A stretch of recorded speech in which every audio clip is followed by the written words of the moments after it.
اپنے دونوں ہاتھ زمین پہ رکھ دیے اور سارا آسمان کی طرف اٹھایا، اللہ اکبر، اور پھر مٹی کی مٹھی ہاتھ میں بھری۔ ایک دن کا بچہ ہے لوگوں، ایک دن کا بچہ ہے، نہیں بات کچھ اور ہے۔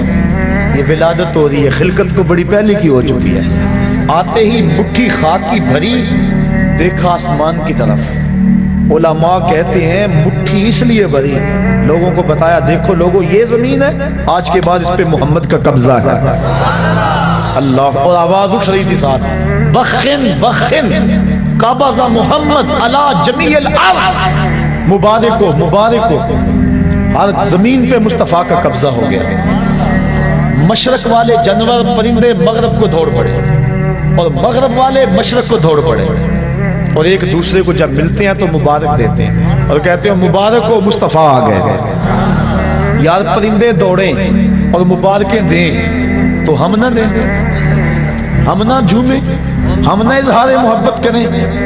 اللہ اکبر، شرق کے پرندے غرب کو دوڑ پڑے اور غرب کے پرندے شرق کو دوڑ پڑے اور آپس میں ملتے ہیں اور کہتے ہیں مبارک ہو مبارک ہو، وہ آ گیا جس کے آنے کا انتظار تھا، وہ جس کے ذکر پر داؤد نے نغمہ سرائی کی، وہ جس کے نام پر شاہ سلیمان نے گدائی کی۔ دل یحییٰ میں رہ گئے ارماں جس کی زیارت کے، لب عیسیٰ پہ آئے باز جس کی شان رحمت کے، جو بن کے روشنی پھر دیدہ یعقوب میں آیا، جسے یوسف نے اپنے حسن کی نئے رنگ میں پایا۔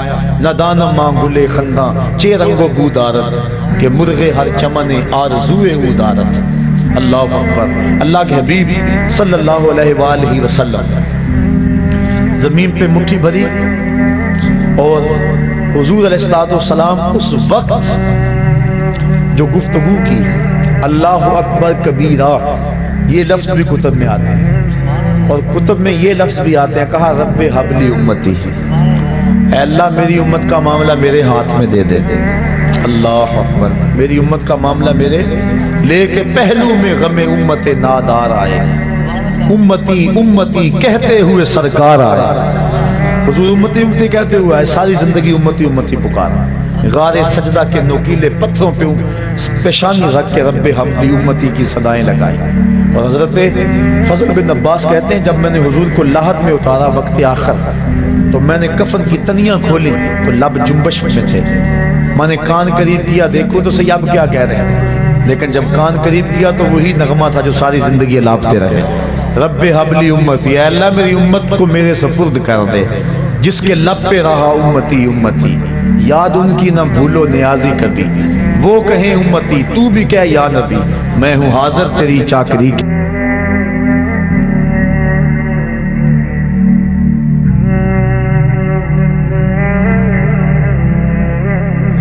تو ایک ہے خلقت، تو ایک ہے خلقت مصطفیٰ اور ایک ہے ولادت مصطفیٰ۔ اور پھر جس سال حضور آئے نا، اس سال کا عربوں نے نام رکھا، یہ میں نے ابھی بتایا ہے کہ جس سال حضرت خدیجۃ الکبریٰ اور حضرت نبی رحمت کے شفیق چچا انتقال کر گئے، اس سال کا نام حضور نے عام الحزن رکھا، کیونکہ ہجری کا آغاز حضرت عمر فاروق کے دور میں ہوا تھا، پہلے سالوں کے نام رکھتے تھے۔ اب جس سال حضور پیدا ہوئے اس کا ایک نام ہے عام الفیل، لیکن اس کا ایک اور نام رکھا عربوں نے، کیا نام رکھا؟ سنۃ الفرح والابتہاج، اس کا معنی ہے خوشیوں اور چاؤں کا سال۔ کیا نام ہے؟ خوشیوں اور چاؤں کا سال۔ کیوں رکھا یہ نام؟ اس لیے انہیں تو نہیں پتا تھا کہ حضور آئے ہیں، حضور کی ولادت کا تو پتا تھا، لیکن یہ نہیں پتا کہ یہ نبی ہیں، اور جنہوں نے رکھا وہ امتی نہیں تھے، ماننے والے نہیں تھے، پھر کیوں رکھا انہوں نے اس نام کا؟ اگر میں کہوں آج چاہ کا دن ہے، خوشی کا دن ہے، تو یہ ہے کیونکہ میں آقا کو مانتا ہوں، اور اگر پتہ ہی نہ ہو کوئی کہے تو پھر وجہ کوئی اور ہوگی۔ تو انہوں نے اس سال کا نام رکھا سنۃ الفرح والابتہاج۔ علماء کہتے ہیں کیوں رکھا؟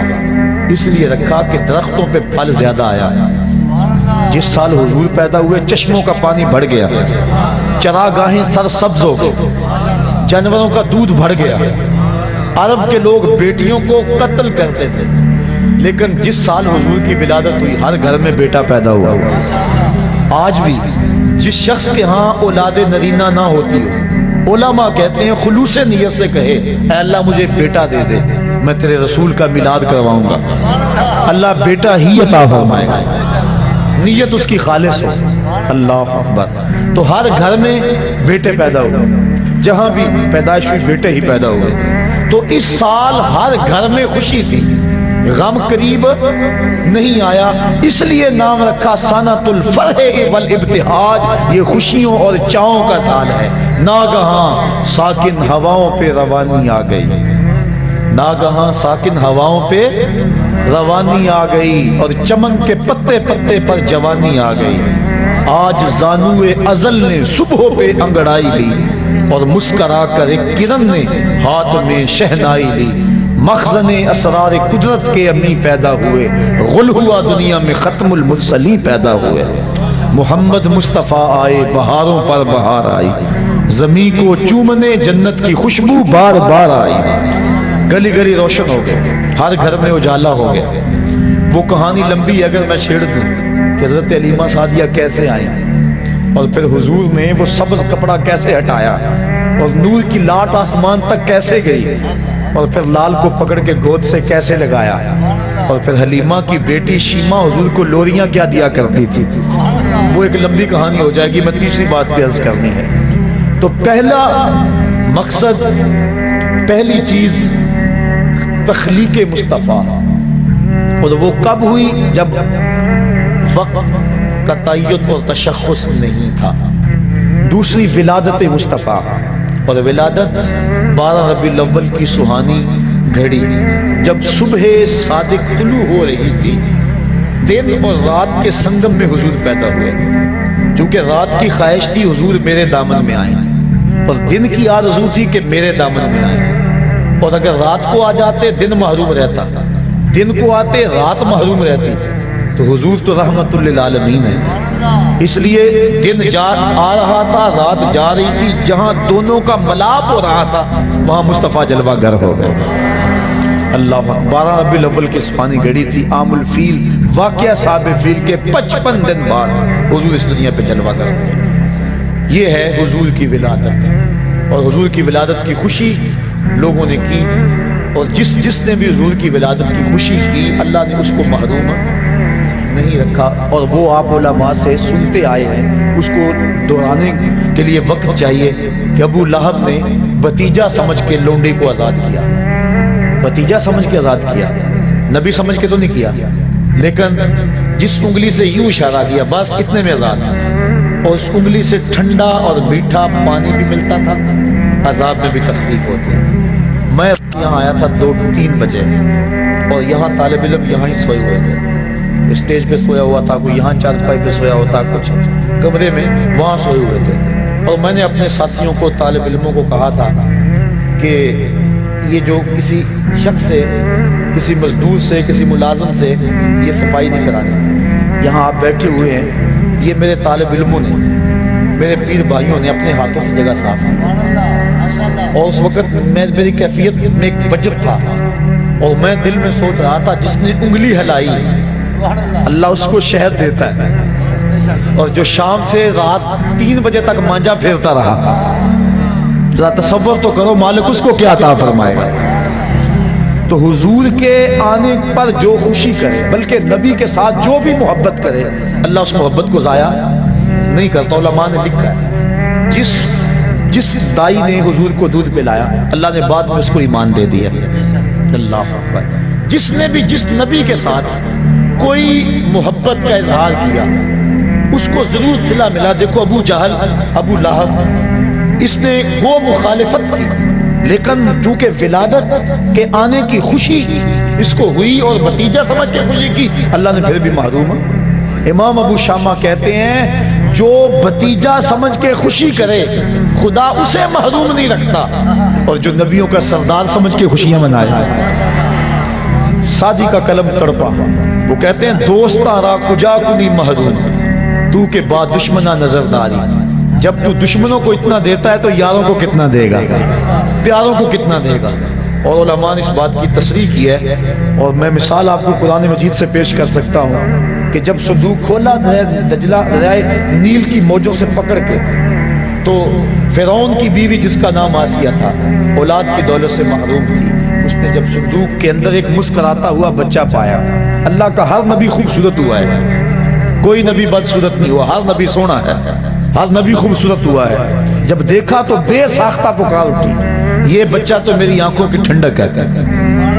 فرعون بھی پاس کھڑا تھا، اس کو توفیق نہ ہوئی، اللہ نے حضرت آسیہ کو یہ سعادت دی کہ ان کو ایمان عطا کر دیا اور وہ مومنہ عورتوں میں سے ہیں، بلکہ ان کو یہ اعزاز بھی ملے گا قیامت کے دن، سیدہ مریم بھی اور حضرت سیدہ آسیہ سلام اللہ علیہما، یہ دونوں خواتین قیامت کے دن جنت میں میرے رسول اللہ کے نکاح میں آئیں گی، ان کو یہ بھی اعزاز، دوسرا اعزاز یہ بھی ملا۔ تو انہوں نے کہا کہ یہ میری آنکھوں کی ٹھنڈک ہے، اللہ تعالیٰ نے ان کو بعد میں ایمان دے دیا۔ علماء کہتے ہیں، مفسرین کہتے ہیں، اگر فرعون بھی کہہ دیتا کہ ہاں میری بھی آنکھوں کی ٹھنڈک ہے، خدا یہ نہ دیکھتا کہ اس نے خدائی کا دعویٰ کیا ہے، وہ یہ دیکھتا اس نے میرے نبی سے پیار کیا ہے، اللہ اس کو بھی ایمان عطا کر دیتا۔ اور ایک واقعہ میں سیرت کا آپ کے سامنے رکھ کے اپنی بات کو آگے بڑھاؤں۔ ہندوستان میں صرف ایک صحابی ہوا ہے اور اس کا نام ہے رتن۔ واقعہ اس طرح ہوا، رتن تاجر تھا اور تجارت کی غرض سے حجاز گیا، حجاز مقدس۔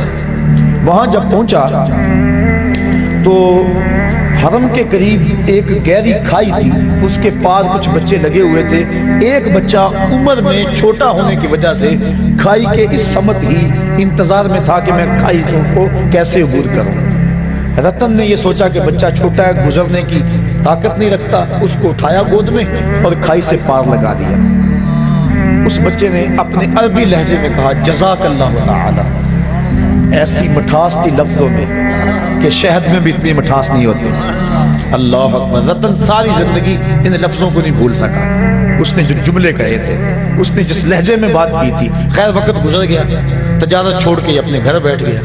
ایک دن مکان کی چھت پہ لیٹا ہوا ہے رتن، اس نے کیا دیکھا کہ جو آسمان کا چاند ہے وہ دو ٹکڑے ہو گیا اور زمین پہ آ گیا، گھبرا کہ شاید قیامت آ گئی۔ تھوڑی دیر کے بعد پھر کیا دیکھا، چاند دوبارہ جا کے اپنی جگہ پہ جڑ گیا۔ پریشان تھا، یہ کیا ہوا؟ یہ منظر اس نے ہندوستان میں دیکھا۔ کچھ عرصے کے بعد عرب سے کچھ تاجر جو یہاں عرب گئے ہوئے تھے واپس پلٹے، انہوں نے کہانی سنائی کہ مکے میں ایک چاند چڑھا ہے جس نے چاند کو قدموں میں بلایا ہے۔ انہوں نے ساری کہانی سنائی۔ رتن کے دل میں شوق پیدا ہوا اس کی زیارت کر کے آؤں اور وہ نبی ہے اس پر ایمان لاؤں۔ گھر سے چلا، سفر کرتا کرتا پہنچا سین حرم میں۔ جب داخل ہوا حضور صحابہ کے ساتھ سین حرم میں بیٹھے ہوئے تھے، یہ آگے ملنے کے لیے ہوا، آقا مسکرا پڑے اور فرمایا اراتن ہندیون، کیا تو رتن ہندی ہے؟ کالا نعم، عرض کی حضور ہاں میں رتن ہندی ہوں، لیکن آپ کو کس نے بتایا ہے؟ کہا جس رب نے مجھے نبی بنایا ہے۔ اب اگلی بات سنیے، اب رتن کہنا چاہ رہا تھا کہ میں ایمان لانا چاہتا ہوں۔ آقا کریم نے فرمایا قریب آجا، میں تیرے لیے بیٹھا ہوں۔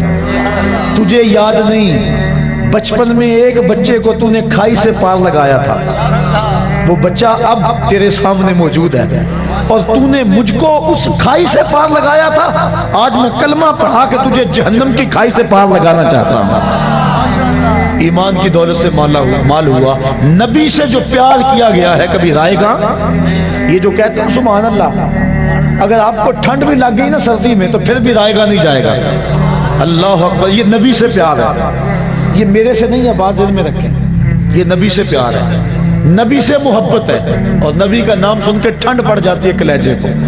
تو نبی سے کیا گیا پیار رائے گا نہیں جاتا۔ تو حضور کی ولادت پر جن لوگوں نے خوشی کی اللہ نے ان کو نوازا، جو خوشی کرتے ہیں ان کو اللہ نوازے گا، جو خوشی کریں گے اللہ ان کو بھی نوازے گا، کیونکہ اس کا قانون جو ہے وہ تمام کے لیے یکساں ہوتا ہے، جو ماضی میں، حال میں اور استقبال میں ایک جیسا اس کا قوانین، اس کے قانون ہوتے ہیں۔ تو پہلا خلقت مصطفیٰ، دوسری چیز ولادت مصطفیٰ۔ اور ولادت کی باتیں اتنی لمبی ہو رہی ہیں کہ اگلا مضمون جو ہے جو میں کہنا چاہ رہا ہوں اب اس کے لیے بڑا تھوڑا وقت میرے پاس موجود ہے، لیکن کچھ باتیں میں ضرور گوش گزار کروں گا۔ تیسرا کام، تیسری چیز ہے بعثت مصطفیٰ۔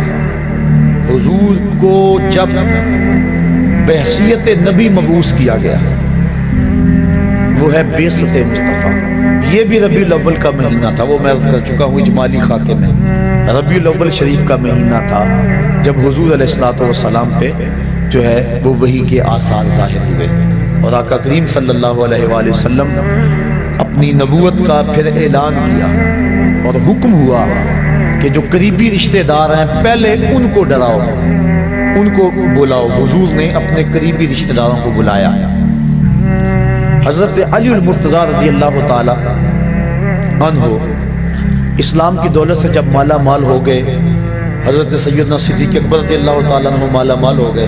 یہ قریبی لوگ تھے، حضور ان کو دعوت دین تھی. پھر کیا ہوا کہ ایک دن پھر دعوت عام کی، سارے قریش کو بلایا، بنو ہاشم کے لوگوں کو بلایا، اور بلا کے ان کو دعوت دینا چاہی حضور نے.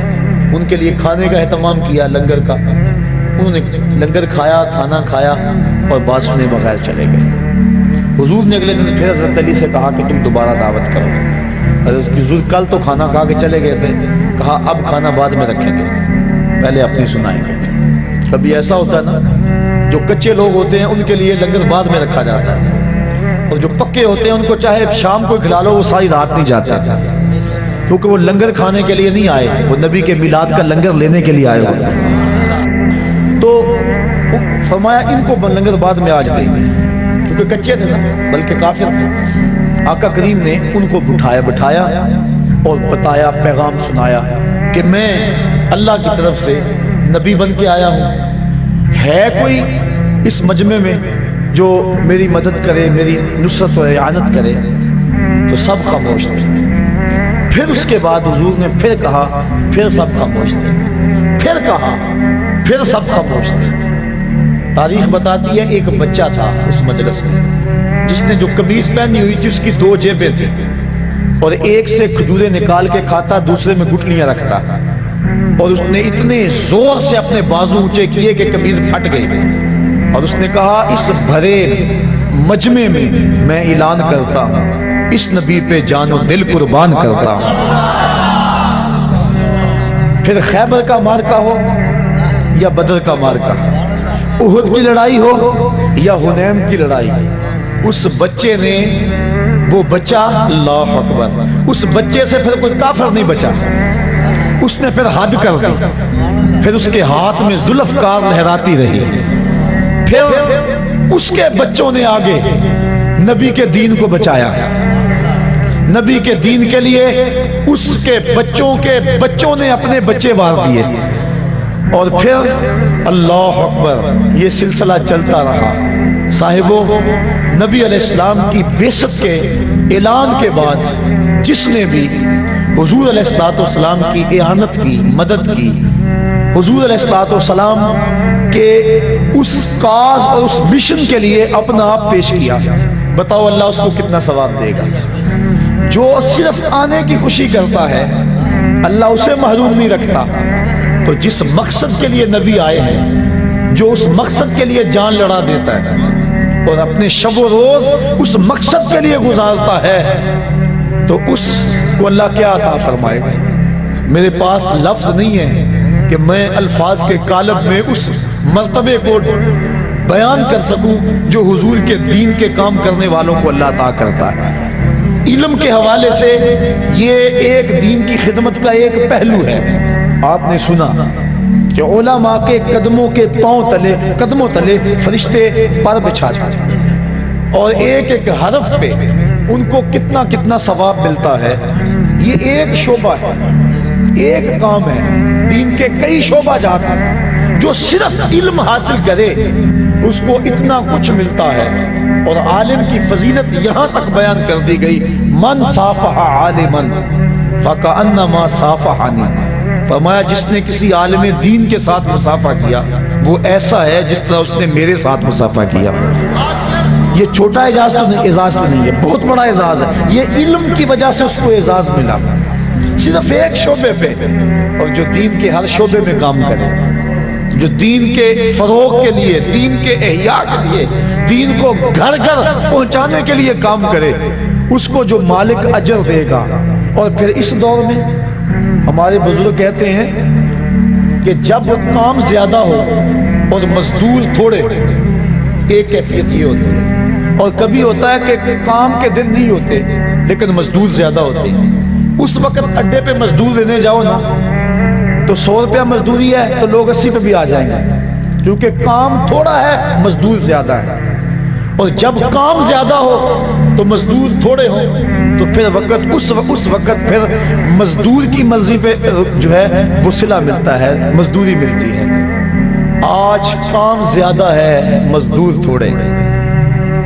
آج نبی کے دین کا کام زیادہ ہے اور مزدور بہت تھوڑے ہیں، خال خال نظر آتے ہیں۔ آج اگر کوئی نبی کے دین کی مزدوری کرے گا پھر اس کی مرضی کے مطابق خدا نواز دے گا۔ اللہ کہے گا جو مانگنا ہے مانگ لے، میں تیری جھولیاں بھر دوں گا۔ آج نبی کی بعثت وہ ایک الگ مضمون تھا، چونکہ میرے سے وہ مضمون رہ گیا ہے، اب وقت کی نزاکت میں میرے پاس اتنی نہیں ہے کہ اس کو بیان کروں۔ آخری چند باتیں آپ کے سامنے رکھنا چاہوں گا۔ نبی علیہ السلام جو مبعوث کیے گئے، ایک تو نبی کے منصب تھے اور نبی کے فرائض تھے کہ نبی نے کیا کرنا تھا، امت کو کیا دینا تھا۔ حضور نے جو دینا تھا اس کو حق ادا کر دیا۔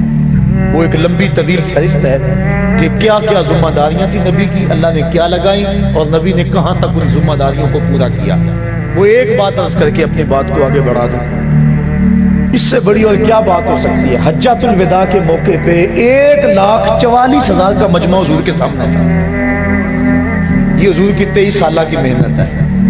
اللہ اکبر، 23 سال میں پہلے 40 سال بھی شامل ہیں، کیونکہ کردار ان 40 سالوں میں پیش کیا، پھر اس کردار کو اپنی نبوت کی گواہی بنایا، اور پھر 23 سال محنت کی اور لوگوں کے سامنے جو ہے وہ دین رکھا۔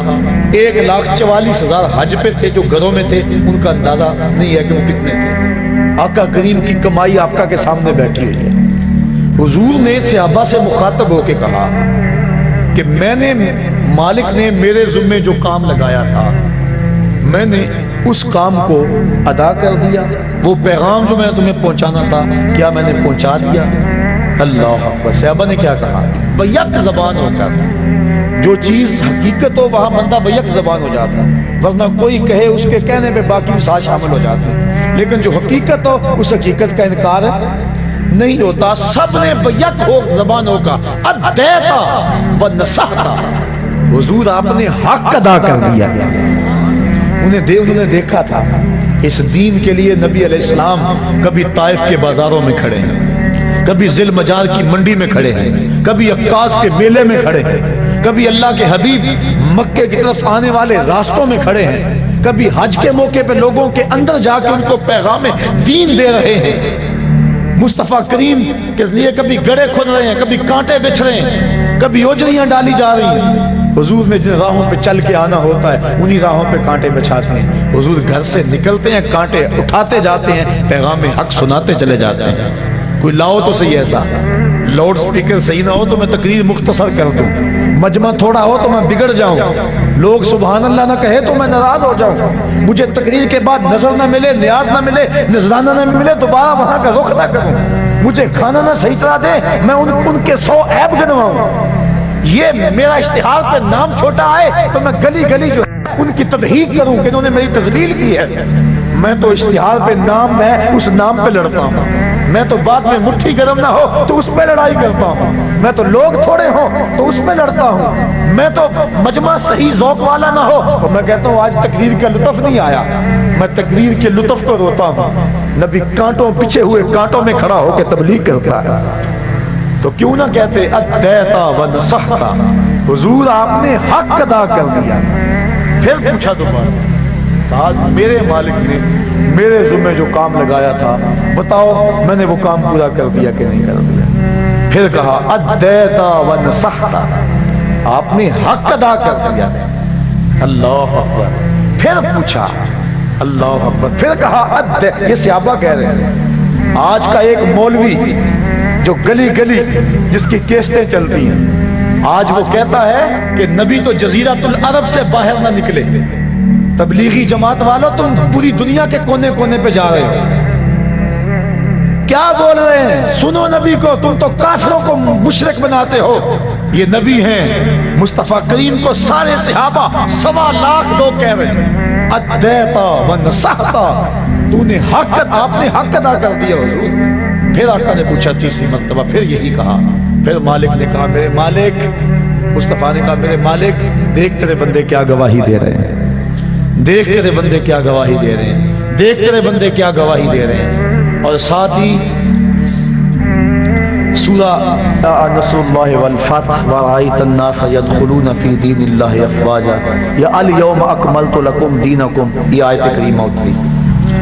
تو آقا کریم صلی اللہ علیہ وسلم پر یہ آیت اتری تو حضرت سیدنا صدیق اکبر پھوٹ پھوٹ کے رونے لگے، کہا کہ اب حضور علیہ السلام ہم سے رخصت ہوا جا رہے ہیں۔ اور آقا کریم نے پھر آخری جو خطبہ حجۃ الوداع کے موقع پہ جملے ارشاد فرمائے لوگوں میں تمہیں نماز کی وصیت کرتا ہوں، 2 کمزوروں کے بارے میں اللہ سے ڈراتا ہوں، ایک بیوی اور دوسرے غلاموں کے بارے میں۔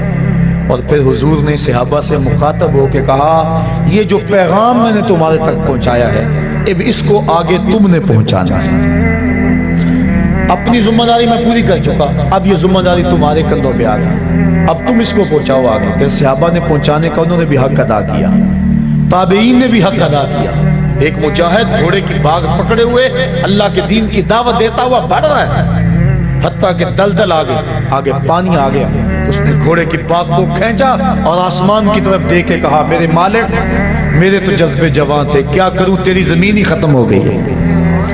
انہوں نے حق ادا کر دیا، تبلیغ کا حق ادا کر دیا، دنیا کے کونے کونے پہ پہنچے، دی اذانیں کبھی یورپ کے کلیساؤں میں، کبھی افریقہ کے تپتے ہوئے صحراؤں میں، دشت و دشت دریا بھی نہ چھوڑے ہم نے، بحر ظلمات میں دوڑا دیے گھوڑے ہم نے۔ اس انداز کے ساتھ حضور علیہ السلام آگے بڑھے اور حضور کے غلام پھر بعد میں آگے بڑھے اور پھر غلاموں کے غلام آگے بڑھے کہ انہوں نے اس دین کو دنیا کے چپے چپے پہ پہنچا دیا۔ پھر وہ وقت بھی آیا کہ ہمارے عیاش حکمرانوں نے اس دین کو جس انداز سے لتاڑا اور دین کی قدریں جس انداز سے پامال کی، اور پھر ہمارا بیک گیئر لگ گیا، اور آج ہماری جو حالت ہے، آج ہمارا جو دکھڑا ہے وہ کسی سے مخفی نہیں ہے۔ آج ربیع الاول کی سہانی صبح ہے، ہم نے تجدید عہد کرنا ہے۔ نبی علیہ السلام کے جو فرائض تھے وہ تو حضور نے ادا کر دیے، ہماری جو ذمہ داریاں ہیں اور حضور کے جو حقوق ہیں، ایک والدین کے حقوق ہیں، ایک شیخ کے حقوق ہیں، ایک استاد کے حق ہیں، ایک رسول اللہ کے حق ہیں۔ رسول اللہ کے حق کیا ہیں؟ کہ حضور علیہ السلام پر ایمان لایا جائے۔ ایک حق حضور کا یہ ہے کہ حضور علیہ السلام پر ایمان لایا جائے اور حضور کی اتباع کی جائے۔ دوسرا حق حضور سے محبت اور عشق کیا جائے، اور تیسرا حق حضور کی تعظیم و توقیر کی جائے، اور چوتھا حق حضور پر کثرت سے درود پڑھا جائے اور حضور کی چوکھٹ پہ حاضری دی جائے۔ اب حضور پر ایمان لانا اور حضور کی اتباع کرنا، الحمدللہ ہم سب اہل ایمان ہیں، یہ اللہ کا شکر ہے۔ اتباع والا معاملہ کمزور ہے۔ آج ابھی مجھ سے قبل اسی اسٹیج پہ بات ہو رہی تھی کہ آج ہم نام تو حضور کا لیتے ہیں، لیکن شکل و صورت سے لے کر لباس تک، وضاقتہ سے لے کر اپنی عادات تک، اپنی شادی بیاہ کی تقریبات کی رسوم سے لے کر اپنی زندگی کے کاروبار کے ہر مرحلے تک ہم غیروں کے طریقوں کو، ان کے انداز کو اپنے گلے سے لگائے ہوئے ہیں۔ آج تجدید عہد کا دن ہے۔ میرے سامنے یہ جو ہزاروں لوگ موجود ہیں، میں کبھی کبھی تو ان حالات کو دیکھ کر مایوس ہو جاتا ہوں، جو کچھ دنیا پہ ہو رہا ہے۔ اللہ کی رحمت سے مایوسی کفر ہے، یہ بات ذہن میں رکھیں، لیکن افراد سے مایوس بندہ ہو سکتا ہے، کبھی کبھی ہو جاتا ہے۔ اور وہ کیا، کسی شاعر نے کہا خون کے دل آنسود ہوتا ہے، اور میں وہ ایک شعر پڑھا کرتا ہوں فارسی کا جس کا مفہوم یہ ہے کہ جب بہار نہیں تھی، جب بہار تھی اس وقت ہم نہیں تھے، اور جب ہم ہیں تو بہار نہیں ہے، اور جب ہم نہیں ہوں گے پھر بہار آ جائے گا۔ ہم جب سے ہوش سنبھالا ہے مسلم امہ اذیت سے گزر رہی ہے، اور کبھی کبھی یہ دکھڑا زبان پہ آ جاتا ہے، مرا اے کاش کے مادر نہ زادے، کاش کہ مجھے ماں جنم نہ دیتی۔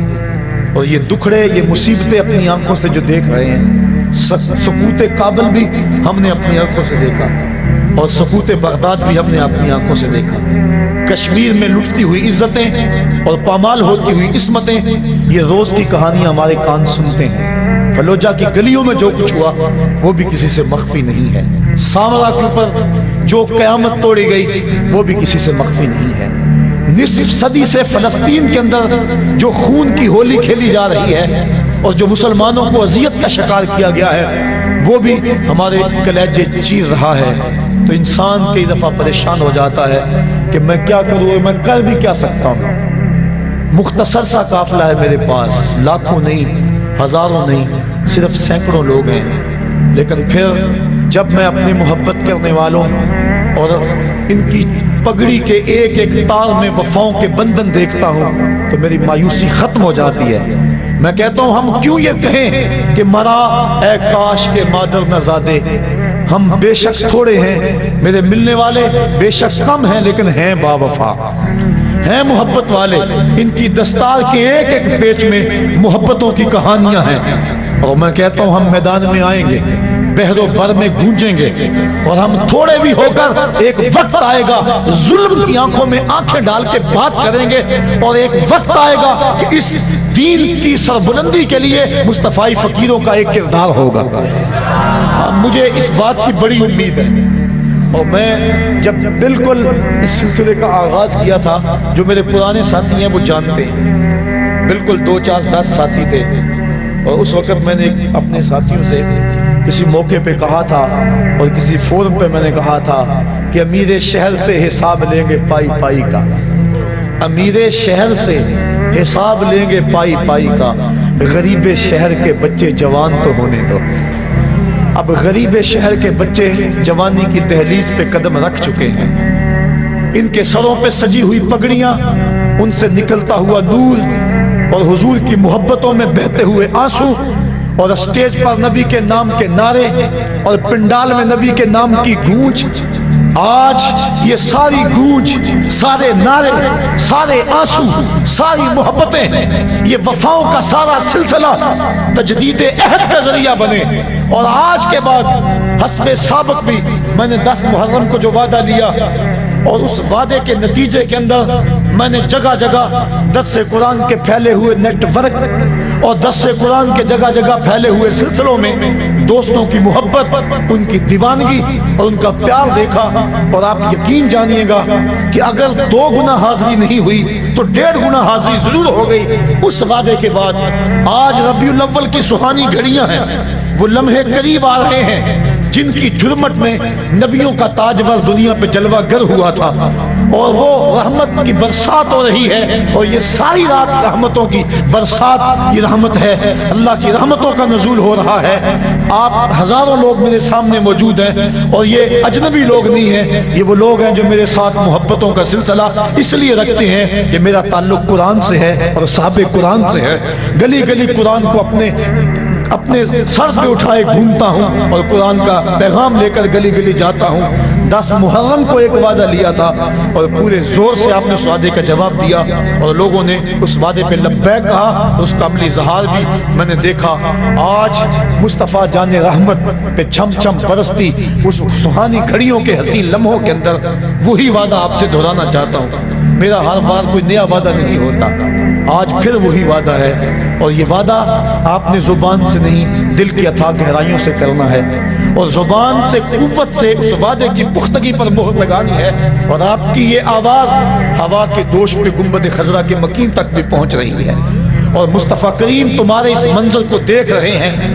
اور آج میں کہہ رہا تھا، سوچ رہا تھا، جب یہاں یہ نوجوان مصطفیٰ جان رحمت کے نغمے الاپ رہے تھے، اور یہ کس شہنشاہ آمد کی جو ہے وہ آمد ہے، کس کے شہنشاہ والا کی آمد ہے، بکارو یا رسول اللہ، اور آپ کھڑے تھے، ہاتھ لہرا رہے تھے، اور میں اس وقت سوچ رہا تھا، میں نے پچھلے بھی ایک دن کہا تھا کہ ڈنمارک کے پاس اور مغرب کے پاس سیٹلائٹ کا انتظام ہے، اور ان کے پاس جو ہے وہ نظام نظام ہے، بڑا مربوط نظام ہے، وہ ذرا ادھر دیکھے تو صحیح پاکستان کے چپے چپے پہ، عالم اسلام کے گوشے گوشے میں دیکھ مصطفیٰ کے نعرے لگ رہے ہیں۔ کون ہے مصطفیٰ کی عظمت کو گھٹانے والا؟